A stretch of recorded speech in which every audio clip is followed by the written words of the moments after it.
ఇక్కడ తెలంగాణలో మీరు ఈ మీటింగ్ పెట్టడం ద్వారా అంటే నెక్స్ట్ తెలంగాణలో కూడా దీన్ని ఇంకా పవర్ఫుల్ చేద్దామని మెయిన్ మోటో తెలుస్తుంది.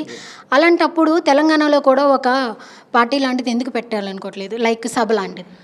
తెలంగాణలో ఆల్రెడీ పార్టీ ఉంది. ఎందుకంటే తెలంగాణలో ఇంకా బలంగా ముందుకెళ్తున్నాం. ఎందుకంటే పార్టీ అధ్యక్షులు పవన్ కళ్యాణ్ గారి సూచన మేరకు ఎప్పుడు ఎలా వెళ్ళాలి అనేది ఆయన నిర్ణయిస్తారు. ఇప్పుడు కూడా తెలంగాణ ప్రజల్లో ఒక విశ్వాసం ఉంది. జనసేన లాంటి పార్టీ మాకు కావాలి, అలాంటి నాయకత్వంలో పనిచేయాలని చాలామంది వెయిట్ చేస్తున్నారు. ఇప్పటికీ తెలంగాణలో అంటే మీన్స్ ఫ్యూచర్లో ఇప్పుడైతే పిఠాపురంలో ఎందుకు పెట్టారంటే పిఠాపురం ప్రజలు భారీ మెజారిటీతో పవన్ కళ్యాణ్ గారిని గెలిపించారు. అక్కడి ప్రజలకు ఒక కృతజ్ఞతగా పిఠాపురం అనేది ఇప్పుడు పవన్ కళ్యాణ్ గారి అడ్డా. అందుకే అక్కడ ఈ ఆవిర్భావ సభని అక్కడ ప్లాన్ చేస్తున్నారు. ఫ్యూచర్లో డెఫినెట్గా తెలంగాణలో కూడా చాలా సభలు ఉంటాయి.